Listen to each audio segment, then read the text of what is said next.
mais voilà, la femme est un petit peu plus, il y a un peu plus de souplesse par rapport à ça notamment.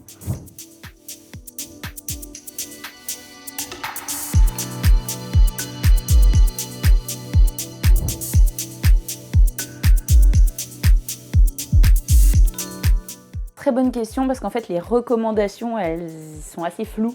Au final elles n'existent pas tant par rapport au sport, notre sport qui est l'ultra distance. Ça reste encore un sport qui est voilà, en termes d'expérimentation, de recherche, qui est quand même notamment sur l'aspect nutritionnel qui est assez nouveau au final. Donc on va dire que les recommandations nutritionnelles entre l'homme et la femme, la seule différence c'est que la femme elle est quand même plus en capacité d'utiliser les graisses à l'effort. On a cette fameuse lipolyse qui est quand même un petit peu plus efficiente chez les femmes. Donc ça veut dire que nous au quotidien et à l'effort, on aura peut-être des grammages en glucides qui seront moins importants qu'un homme du même gabarit qui va peut-être même le même temps de course. Pardon. On a moins de masse hydrique parce qu'on a moins de masse musculaire, donc ça veut dire aussi que on a dans le muscle il y a aussi beaucoup d'eau. Donc on a aussi des besoins moindres au niveau des apports en volume d'eau.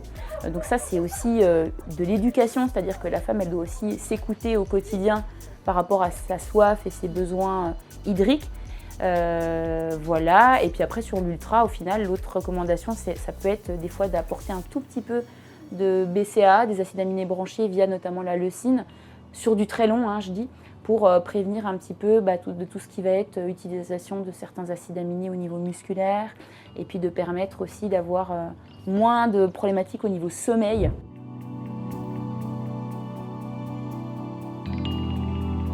Alors la part des protéines, ce qui est important, c'est qu'elle ne soit pas non plus trop importante parce que ça joue sur l'osmolarité et sur notre vidange de l'estomac. Comme les lipides, ça veut dire que si on fait full cacahuètes, viande des grisons et puis fromage au ravito, même si on n'a pas trop mangé, c'est pas du tout des aliments qui sont digestes parce qu'ils sont riches en lipides et en protéines. Et du coup, l'osmolarité augmente et le temps de vidange ralentit. Donc il faut quand même être plutôt sur mon apport énergétique qui passe surtout par les glucides. Mais les protéines, elles vont venir sur des petits temps d'encas, des petits repas avec voilà, un petit morceau de sandwich, un petit peu de purée avec un peu de thon ou un peu de jambon ou de poulet, un morceau de fromage. C'est avec parcimonie. Pour le coup, il y a une étude qui a montré que la plupart des finishers ont une augmentation des aliments plaisir. Et dans ces aliments plaisir, il y a quand même des aliments qui sont un peu plus riches en protéines et en lipides. Donc ça veut dire qu'ils ont quand même leur place.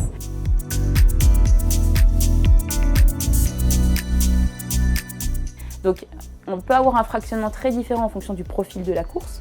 On peut avoir un fractionnement très différent de l'alimentation en fonction des temps, des périodes. En fait, c'est aussi se dire que mon profil de course, il dépend aussi des heures de la course et de ce que je suis au quotidien, dans quel mood je suis, pour favoriser aussi le fait que c'est une journée comme une autre et créer voilà, des éléments motivationnels, psychologiquement positifs et compagnie. L'alimentation, elle a aussi une part par rapport à ces éléments psychologiques et plaisir. Il faut toujours garder un petit peu cette petite notion, même si manger et plaisir en ultra, c'est pas toujours voilà, évident, mais voilà, ça peut être aussi de ce type-là.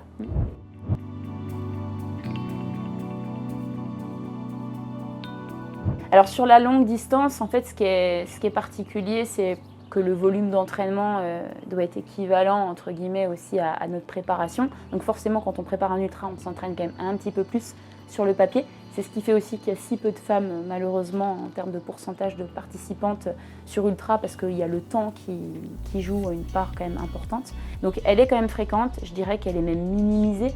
Mais quand on voit aussi un petit peu chez les athlètes féminines, dans le cadre des sports d'endurance, que ce soit dans le ski, que ce soit dans le triathlon, on voit dans les autres sports d'endurance et d'ultra d'endurance qu'il y a quand même une part déclarative de femmes qui pensent à majorité, c'est-à-dire à 50%, ne pas assez manger par rapport à leurs besoins. Alors que les hommes, on est plutôt aux alentours des 20-25%.